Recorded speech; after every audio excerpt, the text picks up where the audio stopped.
All right. This is the Red Velvet Soju Bomb Part 2. Now, we're in the SojuTalk era, so we covered every single one of these songs during the podcast, I believe. Since 2018. Wow. We're here now. We're going to give scores to the song. Last week, check it out on YouTube. And last week's podcast episode, we covered the first 10 title tracks. We're covering the second 10 right now for a total of 20 songs. We had a total of 672 scores. So we got an average of 67.2 people scored each one of these songs. Nice. That's even more than last time. I hope you guys are having fun with this. Good. Yeah. I think people are. There's a lot of debate going on about these songs. Let's get into it. First song, Power Up. Let me reveal the scores. Whoa! Hey. Right. Read those numbers, Doug. I gave a 6. Anita gave a 6. Warren gave a 6. The Nation gave a 6.72 for an average score of a 6.18. Look at which us. I think is fair. So consistent. All sixes. Yeah. Yeah, it's okay. Right? Like, it's nice. It's pleasant. I want to say like this is a point in their career where it felt like they were kind of starting to deplete the tried and true formula a little bit. They were trying to keep it fresh by giving it this chiptune twist, which I think it worked. But like, you know, at the very core of it, I still found it a little boring compared to like the other Red concept tracks that came before it, such as like Rookie or like Russian Roulette or Dum Dum or that kind of thing, you know. Yeah. the tracks are still fun. It just feels like, I don't know. To me, it just felt like we're going a little cartoon here, and there's not too much depth. Oh, too much? That's what I was feeling at this point. It's an okay song, you know. As I said, Red Velvet has an extremely high floor, so yeah. Any other thoughts, Anita? I don't know. I guess I thought I was gonna score it a lot lower, but then when I was going through the songs, I was like, no, this is still nice. It's not. It's okay, right? Yeah, it's not my favorite, but it's still pretty pleasant. All right, It held up. Let's keep going. I'm gonna reveal the score. Warren, you go through. You named them the scores. Yeah, right. Let's go. 3, 2, 1. We got RBB, Really Bad Boy. Doug gave it a 5. Anita gave it a 5. I gave it a 4. Nation gave it a 5.88. The composite score is a 4.97. Yeah, that's around where I thought it was gonna be. Yeah. You guys clearly think RBB is pretty average. Yeah. Yeah. It had some moments. This was another one where I thought I was gonna score it lower, but then I heard like Then you saw some me. moments. I didn't take a look at any of your scores. Well, I'm saying you see him now. Yeah. I think this is an inflection point in their career. This is the actual inflection point where they started experimenting, and some of the experiments worked, some of the experiments did not. I think this is an experiment that kind of flopped, not gonna lie. Yeah. Also, tying it to Bad Boy was a big mistake. Am I wrong? I didn't understand why they did that, to be honest. I don't know why. Bad Boy was popular, that's why. We know that. But still, Bad Boy? But still. I don't know. Even that, like, Really Bad Boy, I don't know. That feels a little too on the nose for me. Really, really bad. Hey, they're tying it to 9.78 Bad Boy. Like, that's what they're tying this song to the hip. And then you get to, I remember when this song came out thinking like, man, there's going to be another Bad Boy. And it's not. The build is good. I think the build, that part, I think the build is fine. But then we get to the chorus, it's just like, hey, you know, that's the chorus of the song. That's the extent of the chorus. I'm just like, what the F are we doing? I do think like this is where they also started experimenting with like song structure a little bit, and you end up with a situation for SM. Actually, SM in general started playing around a lot with like song structures and being a little more experimental there.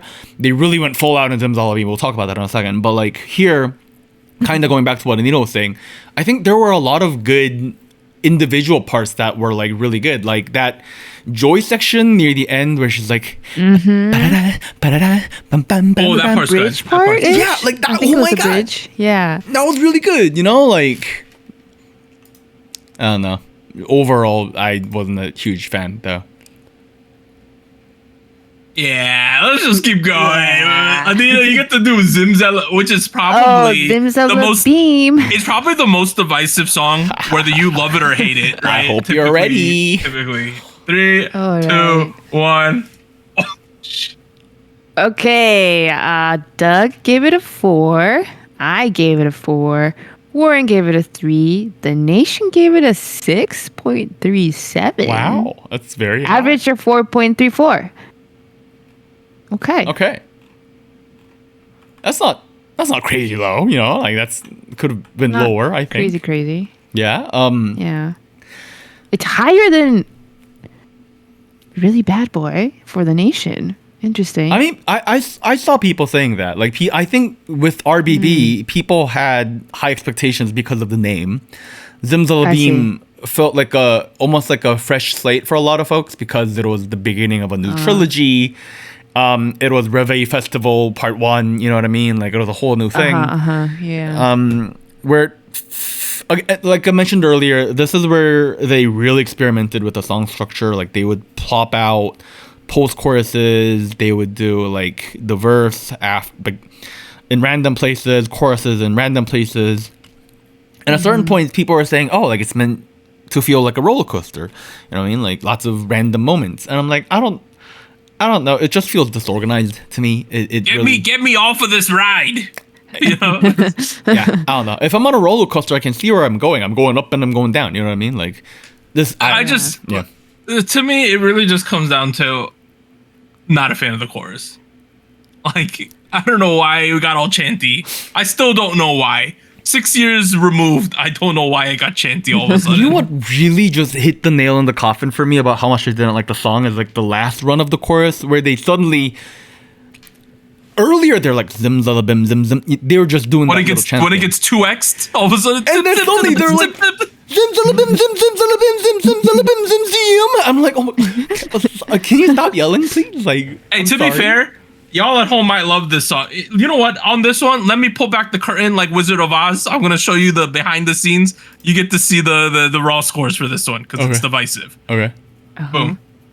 Okay, so the way to read this is with the emoji. So this is the column you should actually read for the true votes of this.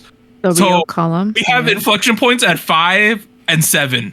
You know, those are the people who think the song's meh, and these are the people who like the song. That's essentially how this is. It's a very weird distribution for this song. We got people giving it a 10. We got people giving it a 1. It's divisive. You know? It's divisive. Yeah, it's such a divisive song. Normally, the songs like peak on a certain number, and it kind of makes sense. Like, for instance, I'm just gonna pull it out, power up. You know, see, it's around here, right? This sort of makes sense. Yeah. But when we get the Zimzala beam, it's like, what is this? What is this? What is this? Right? So it's the strangest one. Let's keep going. Its moments, though. It had its moments. I mean, it's a fun song, but I just don't think it's a good song, right? It's not. Yeah. All right, let's go Oompa Oompa. 3, 2, 1. I gave it a 6. Anita gave it a 6. Warren gave it a 5. Nation gave it a 6.38 for a score of 5.85. I thought we stemmed the bleeding and the flood here. I thought we started to get back on the right direction with this one, personally. Yeah, I would agree. And I enjoyed this one. I think the beach theme's nice. I'm not gonna lie, I used to think so, but in hindsight, I don't know if I think that anymore, because Oompa Oompa is also a red concept track. It's one of those songs that have good, optimistic, positive energy. But if I think about K-pop in this era and what Red Velvet was bringing to the table, this one felt the most generic, I'm not gonna lie. Like, there was a couple Blackpink B-sides that sounded like this. Like, Rocket Punch title tracks were sounding like this at this point. Like, it was a very common sound in disco pop. And I think, Red Velvet gave it their own twist. And don't get me wrong, I think vocally these members do really well, obviously. But it's... I don't know. It's not the most memorable in their career, if I'm not gonna lie. Hey, we got Sugi on the Roof. That was like a meme on our show for a while. Oh, which is yeah. Yeah, it was. we were really down for Sugi on the Roof. But yeah, it is what it is. All right, let's get to Psycho. I might have some splaining to do. 3, 2, 1. All right, Psycho. Doug gave it a 10. Anita gave it a 9. I gave it a 9. 7. The Nation gave it a 9.17. The average comes down to 8.79. For reference, Okay, I thought I was gonna be low. I thought the you were Nation gonna get it score higher. is higher than Bad Boys. Bad Boy got a 9.11. Psycho got a 9.17. That's crazy. I me- still like Psycho. What, yeah, give me a 10. Why? I think, okay. A lot to do with it has to do with, you know how certain songs place you in a certain time? Like personally, like in your life? I was in Korea when this song came out. I bought the album at SM Store. And I thought this shit is amazing. I was like so down for this song. And I almost got a raffle ticket for the fan meet, but I was leaving before it happened. Damn. That being said, I think Psycho for me is it's a top 3 Red Velvet song in my opinion. I love Psycho. I think it's amazing. I think it's so like, this is a part where they start to get a little like they bring in strings and stuff, and it gets a little sophisticated out of nowhere. And I was really down for it when it started to happen. Hey, think about this run we had. We had RBB, Zimzalabim, Oompa Oompa, and I was in a desert and I was looking for some water, and I found some water here. What Psycho did. That's how I think of it. Okay. I obviously gave it the lowest score. I give it a 7 out of 10. Yes. Why so? I still think it's a good song. I still think it's fun. It's got a good energy. But why is it not quite there? It's just not a song I return to. It feels like Oh, you crazy. we got a good version of this with Bad Boy. And not saying okay. Psycho is bad by any means. It's just it was like a very common trope in pop R&B at the time to bring in strings the way they did. Hell, this was around the time where I kept saying, "Oh, this sounds like that part of Ariana Grande," and like she had a whole album that had this aesthetic, which, like, say what you will about that, creatively, it wasn't the most. I say that, like, but Zimzalabim was very out there. I don't know. I still like the song. I love the melodies. I think they sound great. It's just not up there for me, I guess. And yeah, this is a classic, right? This is a classic. It's a classic. I think the only reason why I kind of docked the point, right? Not quite a 10, is that to me, and I don't know, maybe if it's kind of also similar way to what Warren is saying about the instrumental. I thought the instrumental didn't quite seem as innovative or like, I don't know. I thought what really sold it was the vocals. I think the Wendy's part, her falsetto, even the intro. Yep. The intro nowadays is a meme. If you guys have heard it on TikTok, I forgot. When I heard it, I was like, oh, I was expecting the other sound. That's but it is very memorable. I think it was their top hit at the time too. I think like a lot of people were covering the song, and I think it was like a rise. This was a rise for them. This was right before the Wednesday falling off the platform thing too, because this is right before the break. This was before the break. Yeah. All right. Let's go next. Who's gonna say? Anita, I think you say these scores. Yeah. 3, 2, 1. For With Queendom. Let's see. We have Doug with an 8. I gave it a 7. Warren gave it a 7. The Nation gave it a 7.01. So average is 7.25. I remember covering this on the show. It felt very weird that we were getting Red Velvet again for some reason. Probably because their hiatus was a year and like 8 months. You know what I mean? Like, this is a long ass time. Yeah. On one hand, I think Queendom played it safe, but it also felt like they were providing something that feels a little more mature than where they were with like something like Dum Dum or like Russian Roulette, but they were still preserving that optimistic energy. It's upbeat. It was relying on the disco pop trend at the time. I don't think that's aged terribly at all. I think it's still working. I think the melody's a bop. Kings and queens. Let me piggyback here. Queendom is the song out of all 20 of these for me that has grown the best in my mind. If you gave me a score when the song came out, like within 6 months of the song coming out, and now, this is the song that I think had the most improvement for. Wow. I don't think I was the biggest fan of this when it came out. I love this song now. I think it's great. I think it's so catchy and nice. I think it's fantastic. There you go. Anita, thoughts on Queendom? No, I also really enjoyed it. I think when now rewatching it now, right? Like having done part 1 of their discography and now going through their second half, so far, it really felt like, oh, this is very much encapsulating a lot of the stuff that they've had before, like the theming of it, very like a little bit whimsical, a little bit out there, in the music video, but also like the melodies they used. I don't know. I felt like it was pulling from a lot of their other stuff without it feeling too obvious, at least. They also, I can't remember if this is the first time they do it in a music video, but I feel like some of the shots they had felt very reminiscent of their older videos. Particularly they do a lot of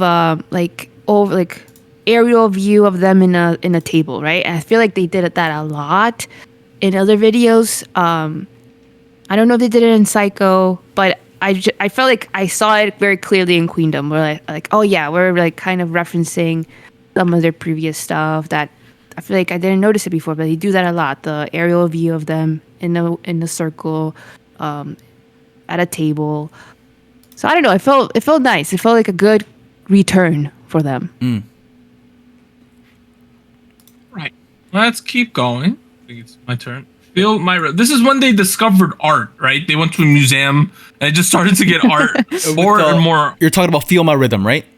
Yeah, Feel My Rhythm. Feel My Rhythm. I gave it an 8. Anita gave it an 8. Warren gave it a 9. Nation gave it an 8.23 for a total score of an 8.33.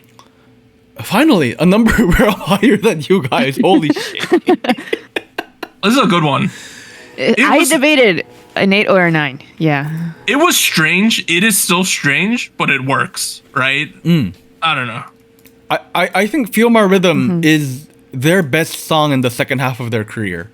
Both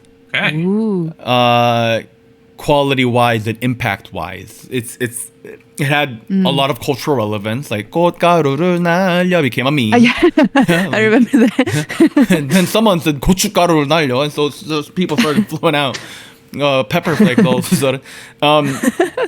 It was also a very cohesive package. The lyrics, the themes, the music video, the way it's written, the melody.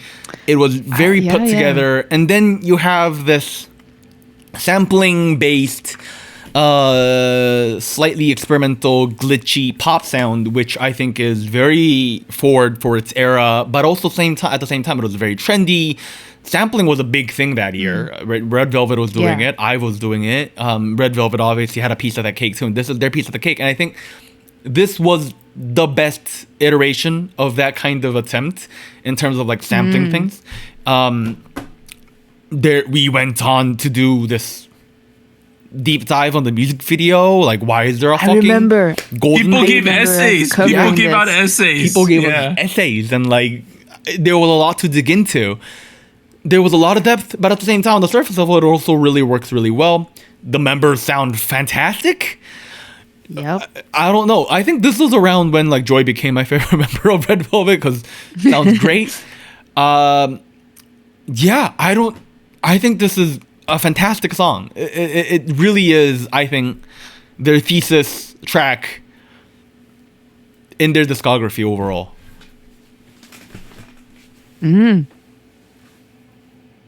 Let's That's keep a going. statement. Birthday. Birthday. Who's next? I think it's my turn. Birthday. Got a 5 from Doug, 4 from Anita, 7 from me, a 6.08 from the 7? nation, averaging at 5.52. 5.52. You gave it a 7? I gave it. It's a good song. What the fuck? Wait, It's explain, not, explain. dude. It's What? not. Get the fuck out. What are you? Why? God. Explain. Share your thoughts. It's a good song. Why? Okay. Birthday is clearly a sequel to Feel My Rhythm. They made that very clear in the arrangement. They made that very clear in the name of the EP. I get that. And that's why the score dropped from 9 to 7. I think the chorus was what was very divisive among folks. Because it had the Neo NCT NCT Yeah. fucking aespa fucking super M, Neo SM kind of a sound. It was very glitch heavy. It was a tad bit leaning into the hyper pop trend at the time, and I thought they balanced it really well. Really? Yeah. Like it was it a little ear grating? Maybe, but like I think that was the point. Grate me like some cheese. Yeah. I think. Okay, I guess I had. Like I recognized those things that you mentioned, but I guess I received it a little less positively. I thought, to me, I just felt like getting the Neo NCT aespa, like glitchy, almost noise music, right? Like that we talk about. To Red Velvet felt a little off because I feel like, I don't know, maybe just the way that it was executed. I thought it didn't quite like mold to Red Velvet. It felt like we were trying to do something else that Red Velvet doesn't typically does. I don't know. I thought also the expectation coming from Feel My Rhythm to this, I don't know. I kind of felt like, I don't know. I just felt like it didn't quite continue that rhythm, that good wave they had going. So I don't know. I didn't quite enjoy it as much. Just don't like it. To be honest with you. Damn. It's a good Yeah. song. I'm Give it another surprised. chance. I'm really surprised you gave Anita, it. your 4 is more interesting than Warren 7, though. this 'cause is they should your give it a lowest 6. score along with Zimzalabim. Look at this. Okay, can I be honest? This is the song that I could not remember what it sounded like. I had to really fair. like I think when I listened Me to too, it, me I too. honestly did not go back to it. Man, it was like re-listening again I like, could for the first time because I couldn't remember it. 1, 2, 3, Nah, you- 지금부터 the surprise. A to Z, 너를 위한 따따따. Dude. You're crazy. Read these scores, Warren, for Chill Kill. Chill Kill got a 7 from Doug, a 6 from Anita, 7 from me, a 7.57 from the community, and we got a composite of 6.89. Nice. There you go. I think it's a pretty fair score, right? Yep. yeah. It's this song, you kind of have to like it too. It's a little weird too, the background noises of this one at times. But I think it comes together pretty well in the chorus, to be honest. They tried to balance the positive energy with like the kind of, I don't want to say horror inspired, but like, like Yeah. there was a duality there. I'll just put it there. You know what I mean? I thought they balanced it really well. Yeah, and it was really fun. It's something unique that Red Velvet brings to the table in the latter half of their career, and they continue that with Cosmic. But yeah, there you go. Yeah, this was that like Red Velvet creepiness in a good way, though. Some of these songs have a little bit of creep, and I think it worked decently well in this one. All right, let's go to the last song. I'll announce the scores for Cosmic. I give it a 9. Anita gave it a 9. Warren gave it a 6. They should give it a 9.06 for a score of 8.26. Really? Explain, Warren. Yeah. No, it's you good, guys dude. explain. No, what? I'm You so explain, confused. dude. What? Song's good. We are That's kind of about in it. agreement. Song's good. I'm so confused about how this is a 9. This song has the best Okay. bridge out of any Red Velvet song, number 1, I think.